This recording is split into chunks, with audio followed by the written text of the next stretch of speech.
Menyambut pembelajaran tatap muka yang akan digelar pada tahun 2021, Lembaga Pendidikan terus menyiapkan sarana prasarana pendukung. Tak terkecuali lembaga pendidikan vokasi yang lebih banyak praktik, membuat penerapan protokol kesehatan bahkan menjadi lebih ketat. Pendidikan dari berbagai jenjang kini terus mempersiapkan diri menyambut pembelajaran tatap muka pada tahun 2021. Berbagai syarat di bidang penerapan protokol kesehatan telah disiapkan dengan matang untuk memberikan rasa aman dan nyaman bagi seluruh stakeholder di lembaga pendidikan.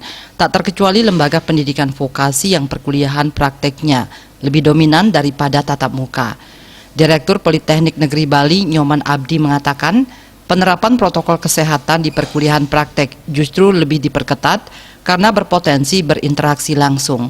Oleh karenanya, untuk mencegah terjadinya penularan COVID-19, ketika praktek berlangsung, penerapan protokol kesehatan sudah dimulai sejak mahasiswa baru masuk kawasan kampus, mulai dari pengecekan suhu tubuh, memastikan mahasiswa memakai masker, dan mencuci tangan.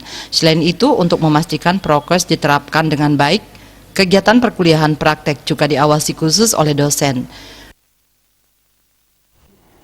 Modal-modal pembelajaran beserta SOP-nya, mulai dari awal masuk gerbang Politeknik, disiapkan sedemikian rupa oleh security-nya, dicek suhu tubuhnya, apakah dia memakai masker atau tidak, sampai sebelum masuk kelas atau sebelum masuk praktek.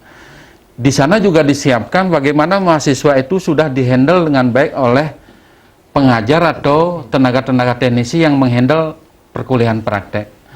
Jadi dengan demikian kita meyakini bahwa perkuliahan teori dan perkuliahan praktek itu berjalan sesuai dengan apa yang kita rencanakan. Dengan memenuhi semua persyaratan protokol kesehatan, diharapkan pendidikan tatap muka bisa berjalan dengan lancar dan mahasiswa pun bisa mendapat ilmu praktek dengan maksimal tanpa mengurangi penerapan protokol kesehatan. Riase Bali.